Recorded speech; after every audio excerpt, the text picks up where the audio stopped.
మత్తయి సువార్త 12వ అధ్యాయం 36-37 వచనాలు.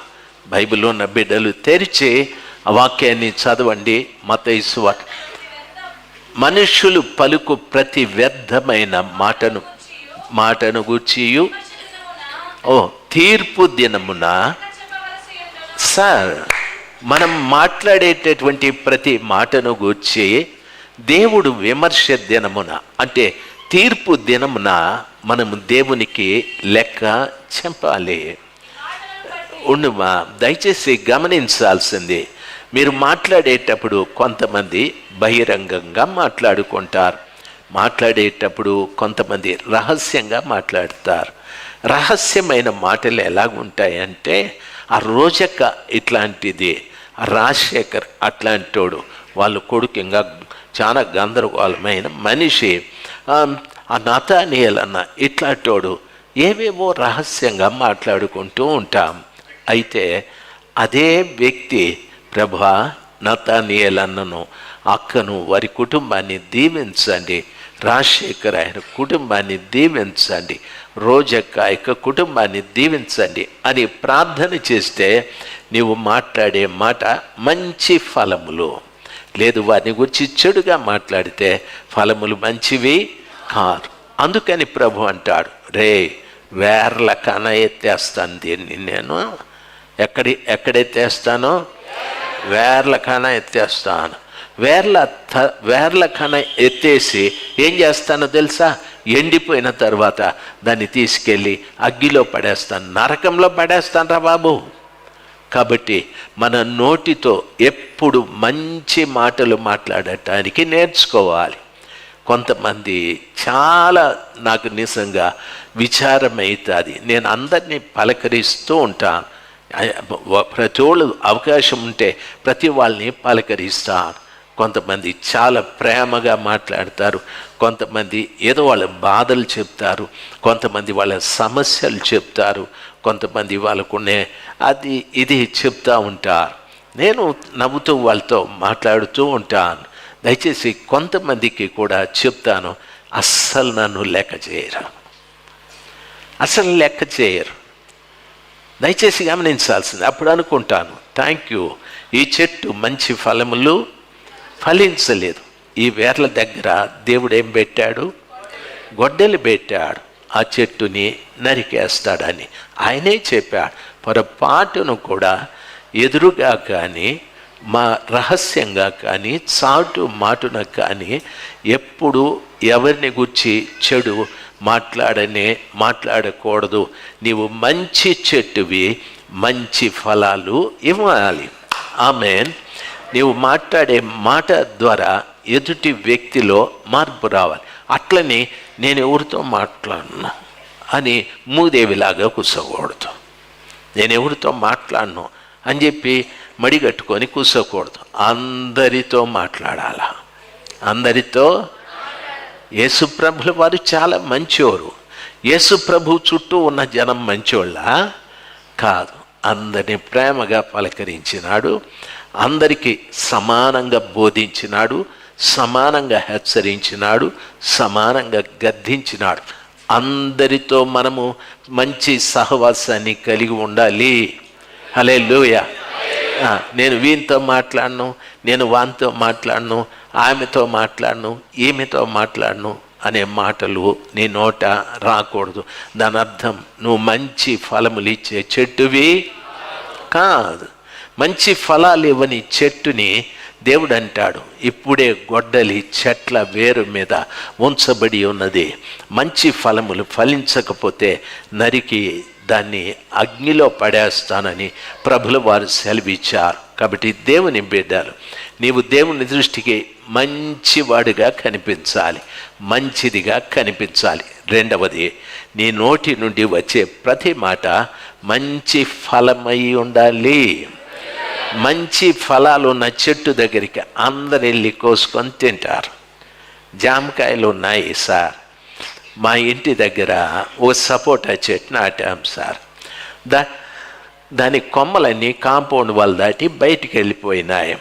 ఆ కాంపౌండ్ వాల్ బయట ఆ కొమ్మల్లో సపోటా కాయలు కాస్తే మేము ఎవరు కావిలు ఉంటాం సార్, ఎవరో తెంపుకొని తినేస్తారు. దయచేసి గమనించాలి, ఎందుకు తెంపుకొని తింటారు?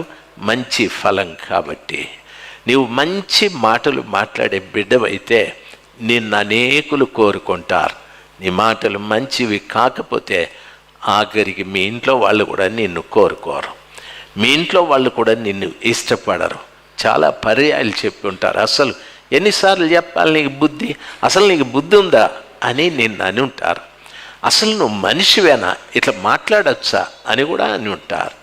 కానీ దాన్ని కూడా మనం లెక్క చేయలేదంటే వేర్ల మీద దేవుడు గొడ్డలి పెట్టాడని. దాని అర్థం పూర్తిగా ఆ కృపగల దేవుడు చెట్టుని తొలగిస్తాడంటే ఆయన ఇంట్లో నుండి మనల్ని ప్రక్కకు తొలగించే ప్రయత్నం చేస్తాడు. అటువంటి కార్యం ఎప్పుడు మన జీవితాల్లో జరగనే ఒకవేళ అటువంటి పరిస్థితి మనకుంటే మనము ఆలోచించాల్సింది, ప్రభా నాలో ఈ మంచి ఫలాలు లేవు, చెడ్డ ఫలాలు ఉన్నాయి, నన్ను క్షమించండి తండ్రి, నన్ను క్షమించమని ప్రభుల వారిని ప్రార్థించే మనము మాట్లాడేది జాగ్రత్తగా మాట్లాడేది నేర్చుకోవాలా. జాగ్రత్తగా మాట్లాడేది నేర్చుకోవాలి.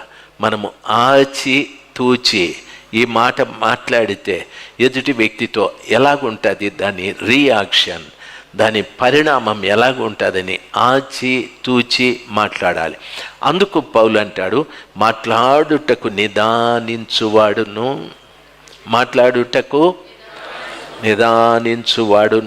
మాట్లాడుటకు. నాకు ఫోన్లు చేస్తూ ఉంటారు చాలామంది, వాళ్లకు నేను తిరిగి చెప్పకముందే ఓయమ్మ పెట పెట పెట పెట పెట అని కొట్టుకొని చేస్తారు. నేనంటాను ఇంకాని నువ్వు అని చెప్పి గమనైపోతా. అయ్యగారు ఏమో చెప్పు అని, వింటా ఉన్నారా, వెనకేం సస్తానా చెప్పు అని. అంతే అయ్యగారు అంటారు. అసలు ఆమె చెప్పిందే నేను విని ఉండాను. అరే ఎదుటోడు ఏం చెప్తా అన్నాడో అనేది గమనించడంలే, లబ్బా అని కొట్టుకుంటారు. దయచేసి గమనించాలి, మనం మాట్లాడి ఎదుటోనికి కూడా అవకాశం ఇవ్వాలి. వాడు మాట్లాడిన తర్వాత గ్రహించి మాట్లాడాలి. ఆ రీతిగా ప్రతి వ్యక్తి, ప్రతి కుటుంబంలో కూడా సంభాషణ జాగ్రత్తగా ఉండాలి. ఎదుట ఆయన నీకేం చెప్తున్నాడు, నీ భర్త నీకేం చెప్తాడు అని ఆలోచించాలి.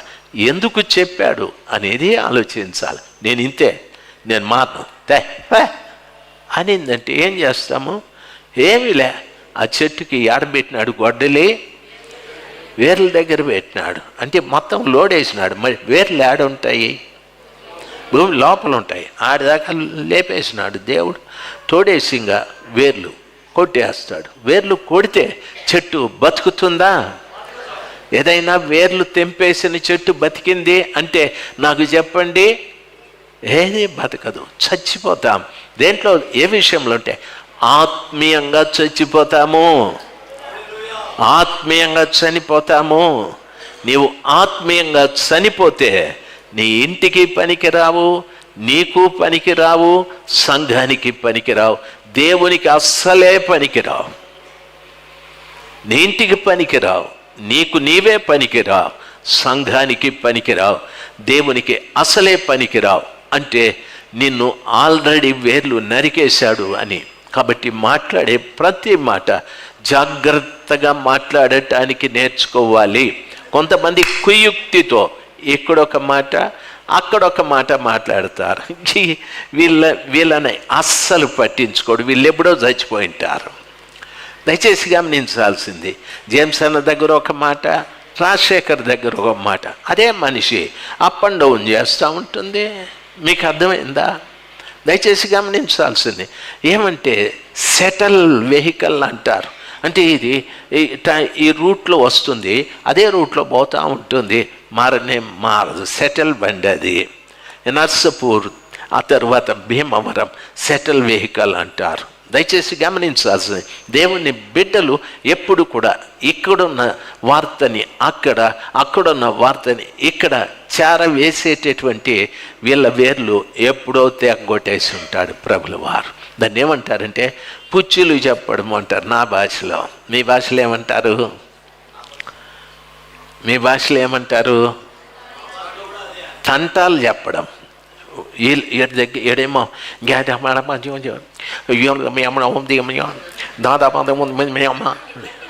వీళ్ళు ఆ వినేవాళ్ళు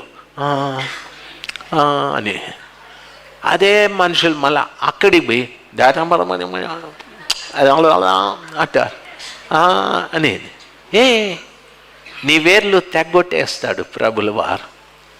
తెగ్గొడితే చెట్టు ఏమైపోతుంది? ఏమవుతుంది? ఎండిపోతుంది. ఎండిపోయిన చెట్టుని ఇంటి ముందు నాటుకుంటారా?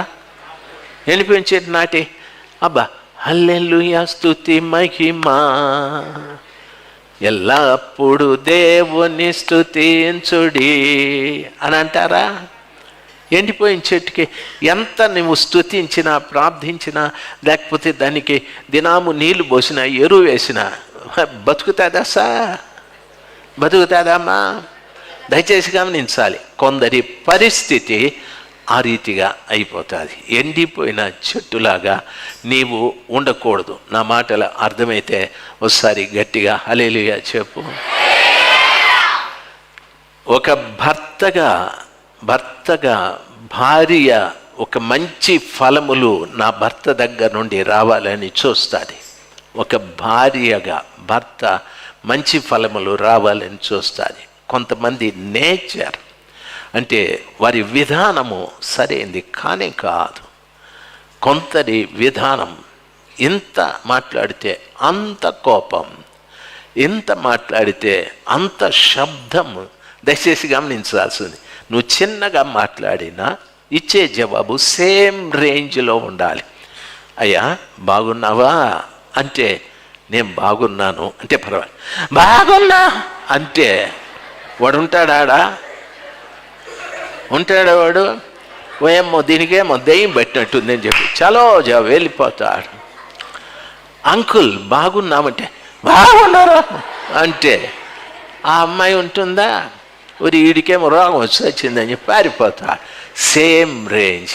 బాగున్నారా అంటే చాలా బాగున్నామండి అంటే ఇంకా కొంతసేపు మాట్లాడుకుంటారు. అంతేగాని ఈ శబ్దం ఇంత, ఆ శబ్దం అంత ఎవరు దీన్ని సహించలేరు. ఎందుకు ఇవన్నీ చెప్తున్నాను తెలుసా? మంచి ఫలములు ఫలించని ప్రతి చెట్టు వేరు మీద గొడ్డలి ఉంచబడి ఉన్నది. సార్ అమ్మా మీరు కొత్త సంవత్సరం లేకపోతామంటున్నారు కదా, దయచేసి కాదు, ప్రతి నిమిషము కొత్త నిమిషమే. అవునంటారా కాదంటారా?